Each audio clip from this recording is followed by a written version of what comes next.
Ce n'est que le début. Patrick Longchamp. Voilà, nous revoilà comme tous les vendredis midi pour parler solutions. Ce n'est que le début. Aujourd'hui, on va s'intéresser à une association qu'on a déjà rencontrée l'année dernière. Vous savez, j'aime bien de temps en temps faire un petit point un an après, savoir comment les choses évoluent. Cette association, elle s'appelle Alteraction. C'est une association qui met en lien les entreprises de l'ESS, des managers de gros groupes ou d'entreprises, et puis des étudiants. Les étudiants, eux, ont du temps, les managers ont moins de temps, l'ESS a des besoins, donc il y a un cercle vertueux qui est opéré entre les trois et qui permet aux entreprises, aux associations de l'économie sociale et solidaire de pouvoir se développer. Pour ça, je reçois Tristan Riom. Bonjour Tristan. Bonjour. Et Myriam Diaz. Bonjour Myriam. Bonjour. Donc tous les deux engagés à Alteraction. Myriam, vous en êtes la coordinatrice. Et puis Tristan, vous êtes membre du conseil d'administration de cette association. Donc j'ai résumé rapidement, j'ai essayé de faire le pitch le plus rapidement possible de ce qu'était Alteraction. Mais au-delà de ça, Tristan, Alteraction, c'est quoi à la base et ça vient d'où ? Alors, l'association, elle a été créée à Paris il y a quelques années de cela. Et l'envie première, c'était de mobiliser des élèves de grandes écoles auprès d'associations locales. Et donc, il y a un cabinet de conseil et un directeur d'une école qui ont décidé de monter ça ensemble.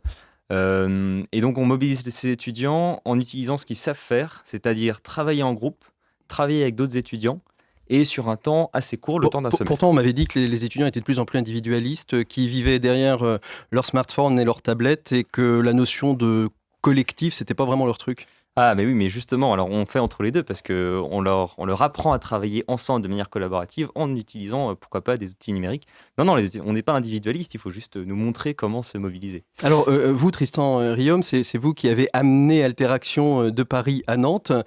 Comment est-ce que vous les avez rencontrés et comment vous avez commencé à persuader votre entourage de vous suivre et de s'engager dans cette dynamique ? Alors, moi, j'ai rencontré Alteraction pendant une année de césure. Donc, j'ai pris un an pour réfléchir un peu sur ce que je voulais faire. Et donc, à ce moment-là, j'ai rencontré l'association et je leur ai dit, mais voilà, ça me plaît beaucoup ce que vous faites. J'aurais voulu le faire si j'avais été étudiant à Paris. Ils m'ont dit, bah, monte ça à Nantes alors. C'est ça. Et donc, ça s'est fait un peu par hasard au final. Et quand je suis arrivé à Nantes avec ce projet, en fait, il a plutôt bien pris. Parce qu'on mobilise, comme vous avez dit, différents acteurs de trois secteurs. De trois secteurs qui sont les étudiants, enfin l'éducation, l'enseignement, le management d'entreprise et puis l'économie sociale et solidaire. Exactement. Et donc, en fait, ces trois secteurs qui sont peut-être pas assez mélangés et qui ont en fait cette envie. Parce que les étudiants sont intéressés par le monde de l'entreprise, connaissent pas beaucoup l'associatif. Voilà, l'entreprise a envie de s'engager de plus en plus sociétalement. D'ailleurs, la France, on s'en sort très bien en RSE d'après une étude récente. Donc, nous, on travaille sur ce genre de sujet. Et donc, ça a assez bien pris. Et donc, bon, voilà, après un an, on est toujours là. Alors, vous, Myriam, comment êtes-vous arrivée dans ce projet et quel est votre travail ? Vous êtes coordinatrice, donc quasiment à plein temps, pour ne pas dire à plein temps, dans l'association. Comment êtes-vous arrivée à Alteraction et vos missions, c'est quoi ? Alors moi, je suis arrivée à Alteraction assez récemment. J'ai pris la coordination de programme assez récemment. Moi, je me suis intéressée aux questions de l'économie sociale et solidaire au cours de mes études également et pour différents projets sur lesquels je me suis engagée dans l'associatif. En tant qu'étudiante également, j'étais membre d'une association étudiante.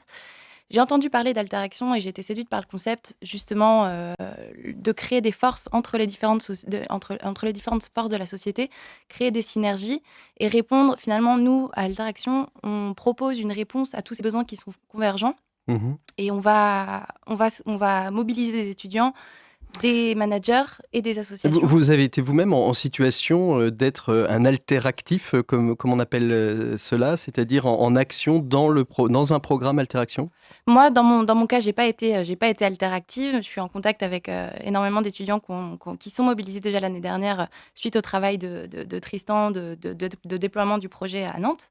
J'ai pas été moi alteractive, mais j'ai reçu beaucoup de retours de la part d'étudiants qui sont engagés pour Alors Alteraction. justement, comment ça se passe ? Comment est-ce qu'on arrive à mettre en contact les étudiants, les managers et les projets ? Parce que habituellement, dans une association, on va chercher un projet, on essaye de le financer, on l'accompagne comme on peut. Là, ça veut dire qu'il faut trouver des étudiants, il faut trouver des managers, il faut trouver des projets. Donc comment on coordonne tout ça et comment est-ce qu'on va à la pêche pour pouvoir faire vivre l'association et développer les entreprises de l'économie sociale et solidaire ? Alors, je dirais que la Première étape, c'est qu'on a une phase de cadrage de mission en amont avec nos associations bénéficiaires qu'on va accompagner. Donc, on a une phase... N'importe quelle association peut venir frapper à votre porte ? N'importe quelle association qui a une utilité sociale.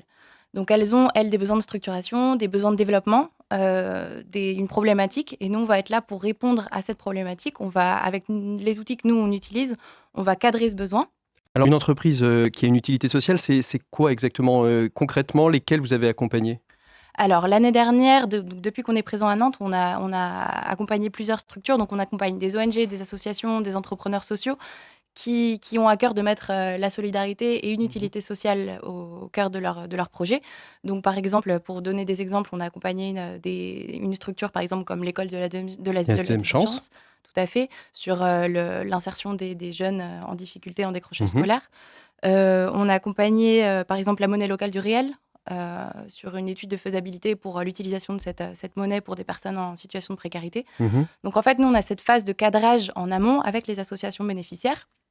Et courant en septembre, on a toute notre phase de recrutement. Donc on va aller recruter nos étudiants avec nos écoles partenaires. Donc on va dans différentes écoles, on va présenter notre projet. Alors les écoles, c'est l'ICAM, Audencia, Centrale, enfin toutes les écoles qui adhèrent au projet et qui ont envie de le faire savoir à leurs étudiants. Exactement. Et nous, on a à cœur de recruter des étudiants avec des profils qui soient complémentaires pour avoir justement cette richesse. Ingénieurs, écoles de commerce. Dans les universités, on va aussi dans les universités parce que là, on a cité que des écoles privées, des écoles d'enseignement supérieur privées. Vous allez aussi dans les universités ? On va aussi dans les universités.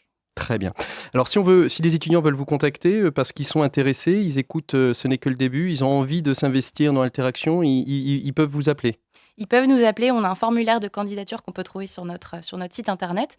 Ils postulent au projet, nous ensuite on a une phase de sélection, on va les recruter sur leur motivation et on va les affecter à une mission, à un projet. C'est quoi l'engagement pour un jeune étudiant en termes de temps ? Ça représente, alors nous on fonctionne sur des sessions, donc on a une première session d'octobre à janvier, une deuxième de février à mai. Donc là pour la phase d'octobre on est en plein recrutement, donc on a jusqu'à la fin du mois pour postuler. Donc il n'est pas trop tard. Il n'est pas trop tard. On cherche encore à mobiliser des gens sur notre projet. Donc, on est encore en phase de recrutement jusqu'à la fin du mois. On a notre séminaire de rentrée qui aura lieu le 7 octobre au Solilab. L'idée, ça va être de partager un petit peu pendant ce séminaire tous les éléments qui sont constitutifs de l'ADN d'Alteraction, c'est ça ? Exactement. On rassemble toutes nos parties prenantes et c'est un peu le temps fort de l'association où on engage toutes les forces et toutes ces personnes. Alors pour les managers, parce que les étudiants, on se dit finalement c'est peut-être un peu simple, finalement ils ont un peu de temps, ils peuvent mais alors les managers, eux, ils ont toujours des agendas surbookés. Alors comment vous arrivez justement à aller les chercher ? Et est-ce que c'est plus compliqué de trouver alors un manager, ça peut être un ancien ou un directeur commercial, ça peut être une personne qui a été dans de l'encadrement, qui va prendre du temps pour accompagner les étudiants sur le projet qui a été cadré par vous.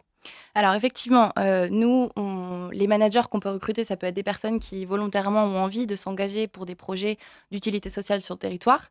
Et également dans le cadre de la politique RSE de leur entreprise, où l'entreprise va mettre à disposition ses collaborateurs dans l'optique de développer sa politique RSE. Et l'idée, c'est de faire du mécénat de compétences. Donc, les managers, ils sont là, eux, pour faire des choses qu'ils savent faire, c'est-à-dire encadrer des jeunes et donner leur méthodologie de gestion de projet, gestion d'équipe. Et ils vont être là, donc ils vont donner du temps sur leur temps de travail et pour encadrer des étudiants. Voilà un beau sujet de rebond pour Clément Lessort et pour Sun Business. Donc, le travail du manager va être 2 jours par semaine, c'est ça ? 2 heures par semaine de temps. C'est à peu près ça, 2 à 3 heures par semaine. 2 à 3 heures par semaine d'accompagnement du projet. Et après, il y a un travail de bilan, de suivi quand même. Les gens ne sont pas quand même laissés tout seuls ensemble, sans vérification, ou moins sans accompagnement. Alors nous, le travail effectivement en septembre, ça va être de mettre en lien toutes ces personnes. On va créer une synergie, on va créer nos équipes projets et le lancement des missions est prévu donc en octobre. Et après, nous, effectivement, on a un petit peu la 4e partie prenante. On va faire tout le suivi du projet et assurer la bonne réalisation de la mission, la régularité du travail, la qualité du travail. Et ensuite, il y a une restitution finale auprès de la structure bénéficiaire. Voilà, donc c'est la fin. C'est la fin, ce n'est que le début pour cette semaine. C'est un peu brutal, mais enfin bon, ça arrive de temps en temps. Vous voulez devenir Alteractif, vous souhaitez être manager et vous souhaitez accompagner des étudiants, vous contactez Alteraction, www.alteraction.org, c'est ça, je ne me trompe pas. Alter-action avec un s.org. .org. Merci beaucoup Tristan. Vous êtes étudiant, vous avez envie de vous engager dans ce projet, vous avez jusqu'à la fin du mois pour vous engager. Donc n'hésitez pas, vous contactez aussi Alteraction. Vous êtes une entreprise de l'économie sociale et solidaire et vous avez un petit souci dans votre développement, vous avez une envie d'avoir un regard un peu plus expert, pas là pour recadrer du business et du business plan. On est vraiment sur un truc très spécifique. Pareil, www.alter-action.org. Voilà, merci beaucoup. On se retrouve dans un an pour savoir où vous en êtes. Exactement. Merci beaucoup Tristan, merci beaucoup Myriam. Et rendez-vous la semaine prochaine pour un prochain Ce n'est que le début.